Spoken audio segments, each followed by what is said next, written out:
j'ai eu la chance d'être un élu local et j'ai été confronté directement au problème du changement climatique. La ville de Guînes est à cheval sur les monts d'Artois et sur le début de la plaine des Flandres, c'est-à-dire sur les Watringues. Et depuis des siècles, il y avait régulièrement des coulées de boue, des inondations. Classiquement, sur Guînes, il tombait 700 mm par an. Je peux vous dire que depuis une dizaine d'années, ça ne fait que croître. Et actuellement, on tourne à peu près à 1000 mm par an. 300 mm d'eau en plus qui tombent sur un bassin versant qui est relativement important. Il y a des conséquences, il y a des inondations, il y a un problème de gestion des eaux. Les épisodes majeurs qui se sont produits s'accélèrent. On se rend compte qu'ils sont de plus en plus fréquents et de plus en plus violents. Le dernier en date, c'était en 2006, où on a eu effectivement plus de 200 mm de pluie, c'est-à-dire un quart de l'année en 24 heures. Donc ça implique quelque part un principe de précaution, de ne pas urbaniser des secteurs qui sont potentiellement vulnérables.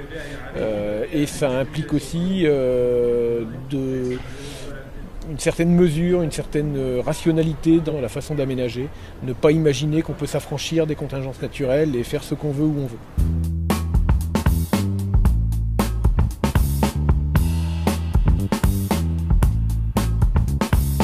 La communauté de communes est compétente en matière de lutte contre les inondations. C'est pas anodin, ça veut dire que les communes se sont rendues compte qu'elles ne pouvaient pas gérer les choses à leur niveau puisque les limites administratives ne coïncident pas avec les limites des phénomènes géographiques.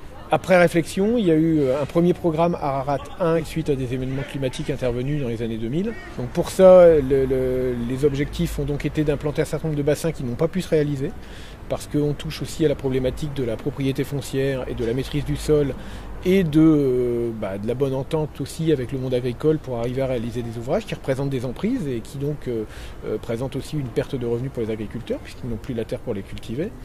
Et puis ça a été de l'hydraulique douce qui là est passé plus facilement et à l'amiable si je puis dire et dont on se rend compte au final qu'elle est sans doute la démarche première à mettre en place et peut-être la plus efficace.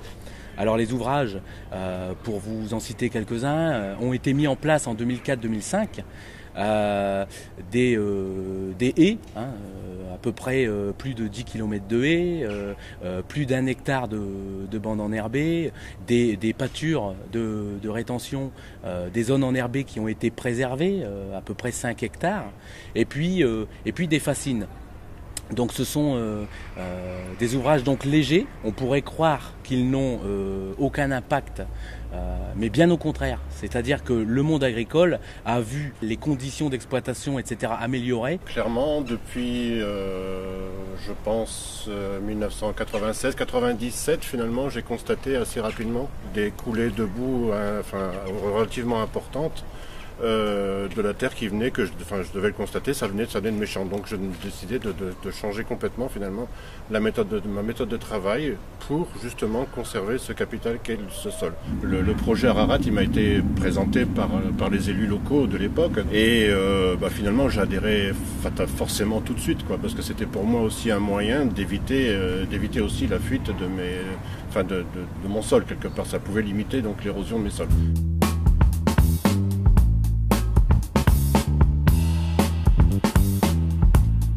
Maintenant, il y a des secteurs où on sait très bien qu'on sera obligé de passer par des ouvrages durs puisque la pente est trop forte et on sait très bien par exemple qu'il n'y a pas de solution en aval pour tamponner. Donc il faut un ouvrage pour ralentir l'eau pour tamponner de manière plus forte dès l'amont. Ça demande beaucoup de pédagogie, d'explication, d'incitation, parfois d'aide aussi parce que chacun est sujet à ses contraintes dans sa vie de tous les jours et les agriculteurs également. Donc ça prend du temps, mais les mentalités évoluent. Donc tout ce travail de sensibilisation se fait par le biais aussi d'instances comme les chambres d'agriculture ou autres. Et petit à petit, on arrive à dépassionner le débat et à travailler de manière plus régulée et plus objective sur le terrain.